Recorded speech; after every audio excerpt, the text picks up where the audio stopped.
আসানসোলে অনুষ্ঠিত হলো বোর্ড মিটিং। সোমবার আসানসোল পুর নিগম এলাকার ডেভেলপমেন্টের জন্য প্রতি মাসে পৌর নিগমের সমস্ত আধিকারিকদের নিয়ে অনুষ্ঠিত হয় বোর্ড মিটিং। এ বিষয়ে মেয়র বিধান উপাধ্যায় জানান, প্রতি মাসে ডেভেলপমেন্টের জরুরি পৌরসভার জন্য এই বৈঠক করা হয়। যেমন রেমাল দুর্যোগের জন্য রবিবার সারা রাত কন্ট্রোল রুম চালু ছিল, সোমবারও রয়েছে।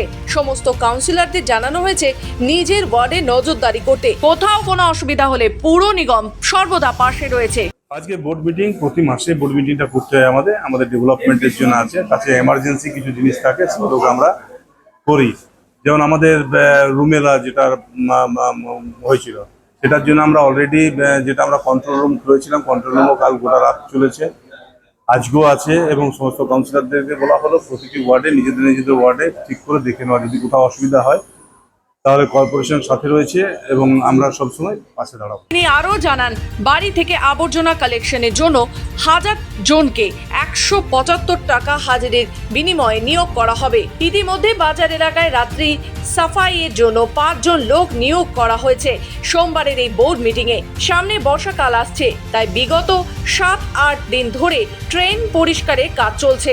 এখন যেহেতু রেমালের প্রভাব রয়েছে, তাই যত্রতত্র হাইড্রেন যেখানে রয়েছে সেগুলো পরিষ্কার করে দেওয়া হয় যাতে মানুষের অসুবিধে না হয়। অপরদিকে এ বিষয়ে আসানসোল মিউনিসিপ্যালিটি কর্পোরেশনের চেয়ারম্যান অমরনাথ চ্যাটার্জি জানান, বোর্ড মিটিংয়ের আমাদের সভা শুরু হয়।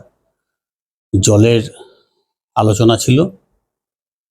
আলোচনা ছিল গার্বেজের ব্যাপারটা নিয়ে, হাইড্রেনগুলো সাফাই করা নিয়ে, নাইট ক্লিনিংয়ের জন্য আমরা কয়েকটা লোক নিয়োগ করলাম এবং বাড়ি টু বাড়ি যাওয়ার পরিষ্কার করার জন্য 106টা ওয়ার্ডে আমরা 1000 কর্মচারী নিয়োগ করব, সাফাই কর্মী, যারা 4 ঘন্টা করে ডিউটি করবে এবং যাদের রেট হবে 175 টাকা।